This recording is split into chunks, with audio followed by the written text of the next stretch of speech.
धुंधले कमरे में रहीम आरिफ को घूरता है। उसकी आंखें बिना आंसू के चमक रही हैं। भावना से भरी आवाज में रहीम कबूल करता है, आप जानते हैं आरिफ, इतने सालों बाद भी मुझे आप जैसा सच्चा दोस्त नहीं मिला।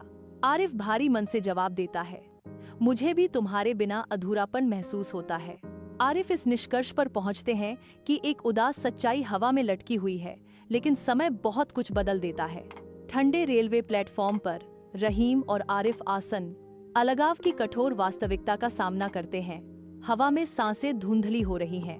आसन्न ट्रेन की गड़गड़ाहट उनकी बेचैनी को प्रतिध्वनित करती है, क्योंकि जमीन कांपती है।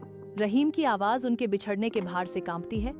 उनके कंधे विदाई के भारी बोझ से झुक जाते हैं। कल तुम एक विदेशी भूमि के लिए जा रहे हो, शायद कभी वापस ना आओ।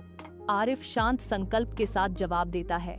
उनकी आसन्न जुदाई की पृष्ठभूमि के खिलाफ एक आरामदायक सच्चाई पेश करता है। जीवन की अपनी मजबूरियां हैं, लेकिन याद रखें, दूरी केवल शरीर की होती है, दोस्ती की नहीं।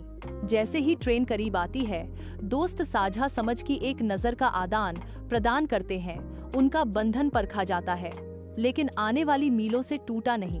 ट्रेन की सीटी हवा को चीरती है, जो आगे की यात्रा और अनिश्चित भविष्य की एक स्पष्ट याद दिलाती है। ट्रेन के अंदर आरिफ खिड़की से बाहर देखता है।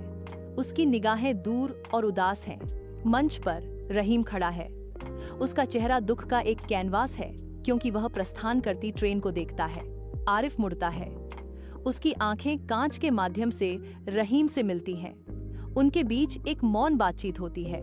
आरिफ की आवाज दुख से भरी हुई गाड़ी में गूंजती है, तेरे बिना मेरी हंसी आधी हो जाएगी। रहीम जवाब देता है, उसकी आवाज भावना से भरी हुई है, और मेरी हर हंसी में तेरी परछाई होगी।